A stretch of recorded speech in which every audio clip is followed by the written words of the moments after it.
Oui, bonjour. En référence au site missionnaire de la Divine Volonté, je vous présente un extrait de l'Évangile et un extrait du Livre du ciel. En ce temps-là, voici qu'on présenta à Jésus un possédé qui était sourd-muet.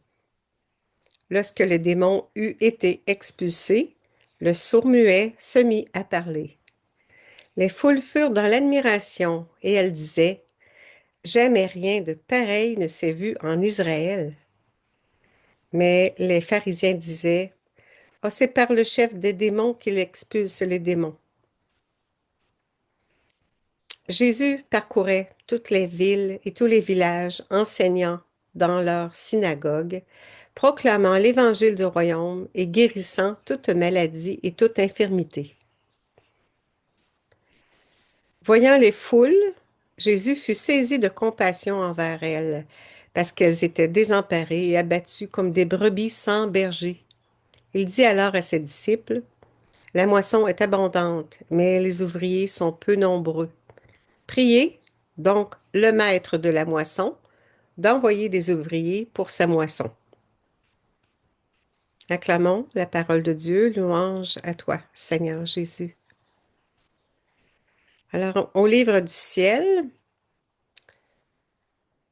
ma fille, dit Jésus à Louisa, lorsque la créature entre dans notre volonté pour la faire sienne, l'âme fait sienne notre volonté et nous faisons nôtre celle de la créature.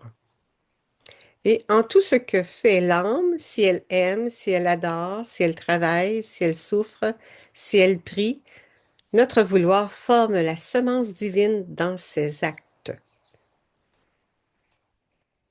Et ô combien l'âme grandit en beauté, en fraîcheur et en sainteté. Notre volonté est comme la sève pour les plantes.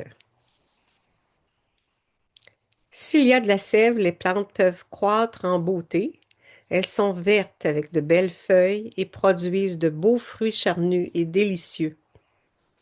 Mais si la sève vient à manquer, la pauvre plante perd sa verdeur, ses feuilles tombent et n'a plus la vertu de produire de beaux fruits. Elle finit par sécher parce que la sève est comme l'âme de la plante, comme les fluides vitaux qui soutiennent la plante et la font fleurir. C'est ainsi qu'est l'âme sans ma volonté. Elle perd son commencement, sa vie, son esprit du bien. Elle perd sa couleur, elle devient laide, elle s'affaiblit et finit par perdre la semence du bien.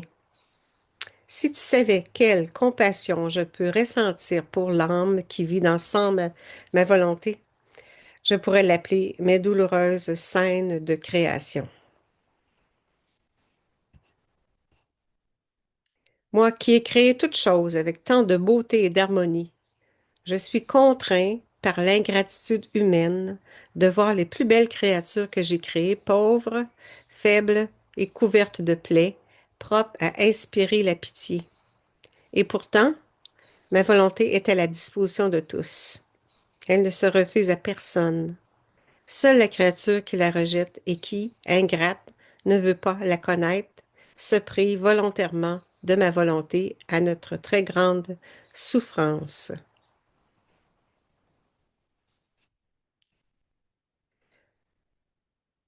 Prions. Dissoute dans ta sphère divine, je m'unis à tout ce que tu fais, ô Jésus affligé. Je prends tes mains créatrices, ton regard douloureux, ton cœur souffrant, afin de me substituer à toutes les âmes.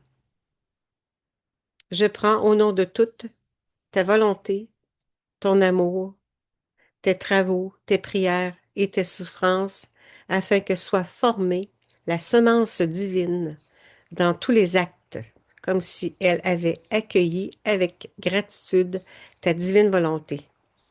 Je te remercie, mon tendre amour, de m'inspirer cette prière, que soit apaisée ta justice divine.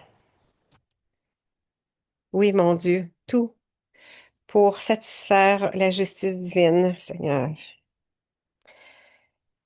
Que cela soit. Fiat. Amen. Merci tout le monde. Bonne journée.